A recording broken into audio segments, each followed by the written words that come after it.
एक बात सोचिए, दुनिया के ज्यादातर देशों में जब धार्मिक सुरक्षा की बात होती है तो आवाज माइनॉरिटी उठाती है। वैसे ये कोई छोटी बात नहीं है। आज भारत के कई राज्य एक एक करके एंटी कन्वर्जन कानून ला चुके हैं। उत्तर प्रदेश, यहां जबरदस्ती धर्म परिवर्तन पर 1 से 10 साल तक की सजा है।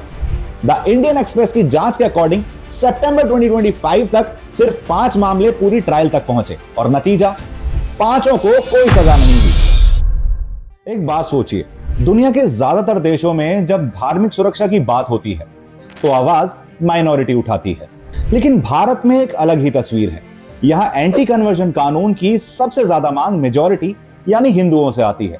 यह बात भारत को अपने आप में अपवाद बनाती है। वैसे यह कोई छोटी बात नहीं है। आज भारत के कई राज्य एक एक करके एंटी कन्वर्जन कानून ला चुके हैं। चलिए पूरे देश का नक्शा देखते हैं, लेकिन उससे पहले यह साफ कर दें कि भारत के संविधान में वॉलंटरी धर्म परिवर्तन पर कोई रोक नहीं है और केंद्र सरकार का कोई ऐसा कानून नहीं है जो इसे रोकता हो। ये सारे कानून राज्यों ने बनाए हैं और इस वक्त करीब 12 राज्यों में ऐसे कानून हैं। तो कौन से हैं वो राज्य, पहले वो देखते हैं। उत्तर प्रदेश, यहां जबरदस्ती धर्म परिवर्तन पर 1 से 10 साल तक की सजा है, जो गंभीर मामलों में उम्र कैद तक जा सकती है।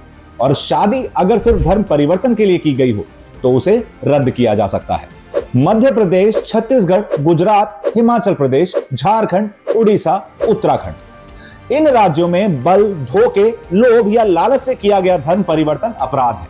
Haryana prevention of unlawful conversion act 2022 1 से 5 साल की सजा और गंभीर मामलों में भारी जुर्माने का प्रावधान देता है। राजस्थान, अरुणाचल प्रदेश, कर्नाटका, सबकी अपनी धाराएं हैं। और सबसे नया महाराष्ट्र, मार्च 2026 में आया Maharashtra freedom of religion bill. आम मामले में 3 से 5 साल की सजा और जुर्माना। अगर पीड़ित एक महिला हो, नाबालिग हो या SC/ST समाज से हो तो सजा 7 साल तक और मास कन्वर्जन में 10 साल तक जेल। यानी एक बात साफ है, कागज पर यह कानून बहुत सख्त है, बहुत ज्यादा सख्त। नोटिस देना जरूरी है और सबूत का बोझ अक्सर आरोप लगाए गए व्यक्ति पर आता है और शादी तक रद्द हो सकती है। लेकिन अब असली सवाल, जो कानून इतना सख्त है वो जमीन पर भी उतना ही असरदार है या नहीं? चलिए आंकड़ों की तरफ चलते हैं और ये आंकड़े चौंकाने वाले हैं। उत्तराखंड में ये कानून 7 साल से है।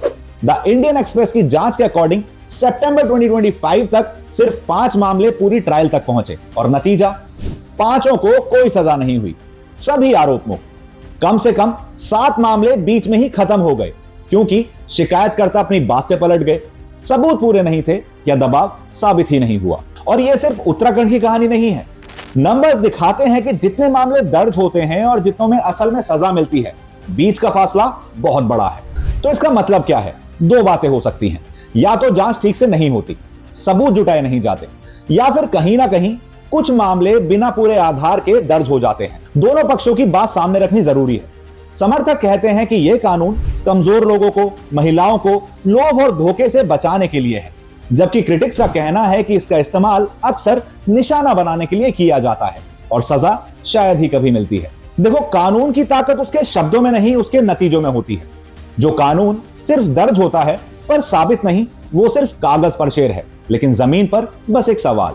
और यही असली मुद्दा है। इतने सख्त कानून, इतनी कम सजाएं, क्या ये कानून इंसाफ दे रहे हैं या सिर्फ एक संदेश? ये फैसला आंकड़ों को देखकर हम सबको करना है। तो आप क्या मानते हो, ये कानून जरूरी सुरक्षा है या कागजी शेर जो जमीन पर काम ही नहीं करते? अपनी राय कमेंट्स में जरूर लिखना। तब तक अपना दिमाग खुला रखो और हर कानून को नतीजों से तोलो, सिर्फ सुर्खियों से नहीं। जुड़े रहिए भारतीय डुओ के साथ, जागरूक रहो। जय हिंद, जय भारत।